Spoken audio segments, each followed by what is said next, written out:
Are you looking at a job posting and wondering what the different levels of the security clearance are? There's secret, top secret, confidential. I'm here with Brett O'Brien from National Security Law Firm, and he's going to break it down for us. So when it comes to security clearances, first that you have to understand that there are things such as a public trust, then there are what's called a security clearance, and then there's also Department of Energy has their own specific types of security clearance. So a public trust, you would fill out an SF-85, and that would allow you, certain agencies allow you to have that public trust versus a security clearance. It does align to the security clearance process, so there is a public trust level that is commensurate with a secret. Similarly, there's one that's commensurate with a top secret. For example, in DoD or DOJ or many of your other federal agencies, the vast majority, it's secret or top secret. And so what that is referring to is it's referring to basically the level of information that you can receive or review or be aware of. And what the classification levels deal with is type of damage that it can be done to the United States if that information were to be released to the general public. And then in the Department of Energy, they don't call them secret or top secret, they call them L and Q. So L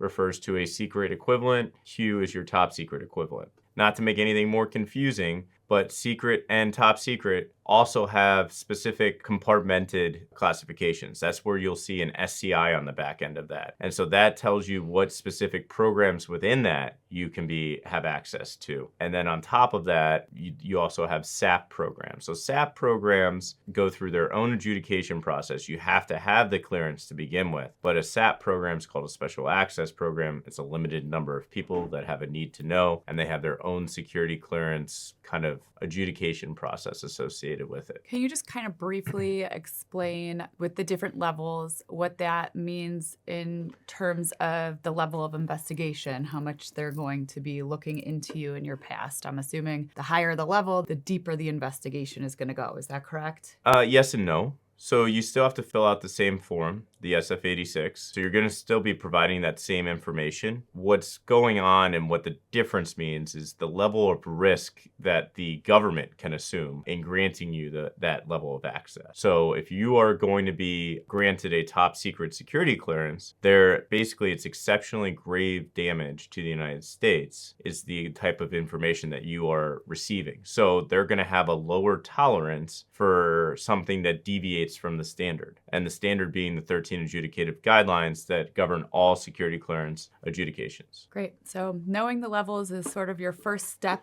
in the security clearance process, but we're here if you have questions along the way about any other security clearance issues.